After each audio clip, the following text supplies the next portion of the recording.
बिस्मिल्लाहिर्रहमानिर्रहीम। अस्सलाम वालेकुम। K2 और नंगा पर्बत की चोटियों जैसे बुलंद हौसलों के हामिल गिलगित बल्तिस्तान के बहनों और भाइयों, अल्लाह गवाह है कि मुझे आप और आपके गिलगित बल्तिस्तान के साथ प्यार है। मैं आपकी चोटियों का गर्विदा, आपके पहाड़ों जैसे बुलंद हौसलों का मद्दाह, आपके कल्चर का दिलदादा और आपकी सादगी का आशिक़ हूँ। इस ख़ास रिश्ते की एक ख़ास वजह शायद ये है कि मैं भी कुछ हवालों से आप जैसा हूँ। आप भी कोसारों में रहते हैं और मेरे बाप दादा का ताल्लुक़ भी कोसारों की सरज़मीन से रहा। आपके बाप दादा के पास भी आबशर मौजूद थे, लेकिन उन्होंने पाकिस्तान के साथ मोहब्बत की खातिर उसका हिस्सा बनने के लिए जाने नछावर कर दी, और मेरे बाप दादा ने भी अपनी मर्ज़ी से पाकिस्तान का हिस्सा बनना कबूल किया। जवाब में आप लोगों को भी 70 साल तक बुनियादी आइनी हकूक़ से महरूम रखा गया, और मेरे बाप दादा की सरज़मीन यानी कबायली अज़ला को भी।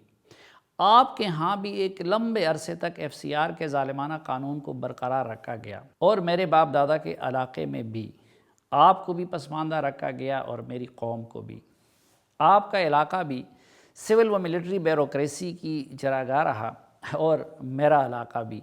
शायद इसलिए मैं आप लोगों के दर्द को ज़्यादा महसूस करता हूँ, और आप लोग हमारे दर्द को ज़्यादा महसूस करते हैं। आपकी आबादी भी निस्बतन कम है, लेकिन चीन, इंडिया और अफ़गानिस्तान के साथ सरहदात लगने की वजह से आपकी अहमियत पाकिस्तान के दुश्मनों के लिए किसी भी दूसरे इलाके से ज़्यादा बन जाता है।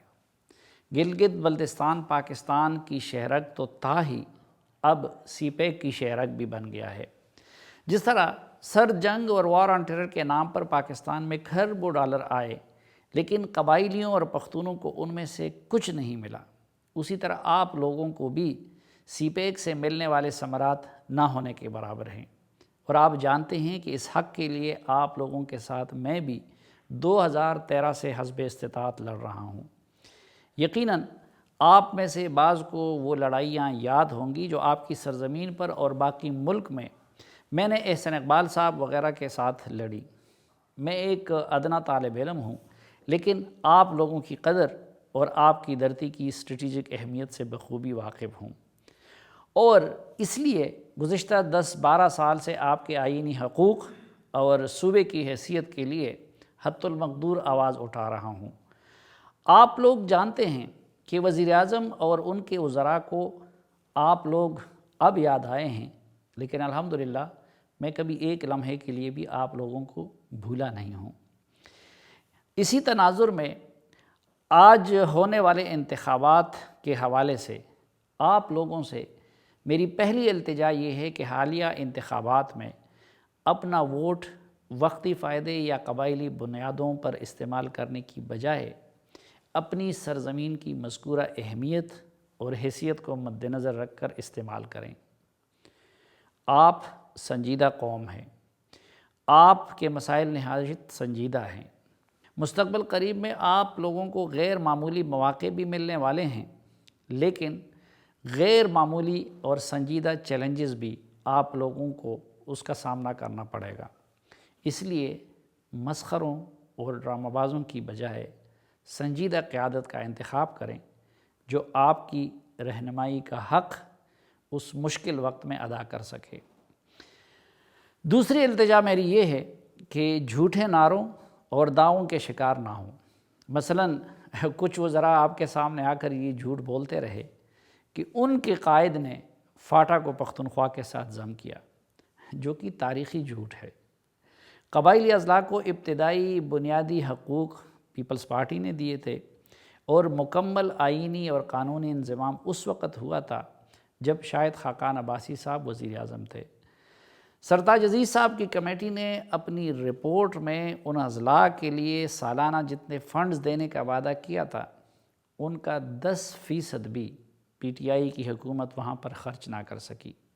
बल्कि हकीकत ये है कि इंज़माम के अमल का वो हशर किया गया जो पेशावर के BRT का किया गया है। इसी तरह आप लोग पाकिस्तान के सबसे ज़्यादा तहज़ीब याफ्ता, मिलनसार और शाइस्ता लोग समझे जाते हों।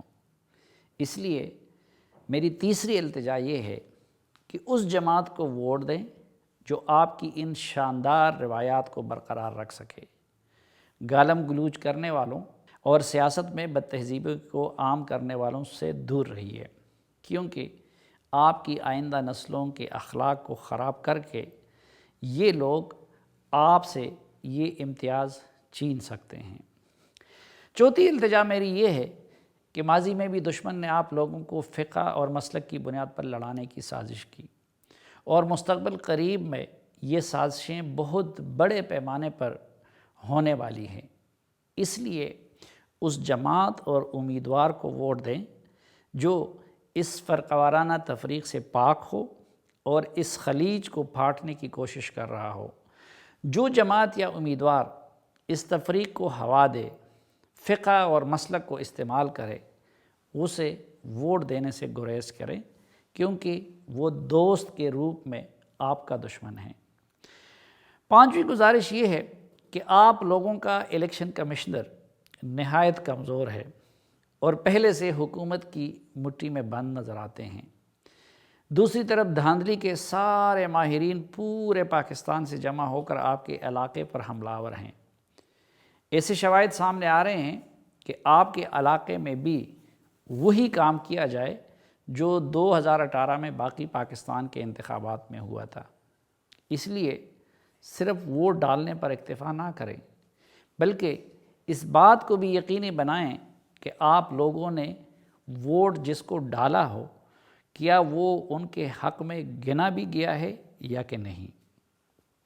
چھٹی اور سب سے اہم التجا آپ لوگوں سے یہ ہے کہ اپنا ووٹ بغیر کسی ذاتی لالچ کے اپنے ضمیر کے مطابق استعمال کریں۔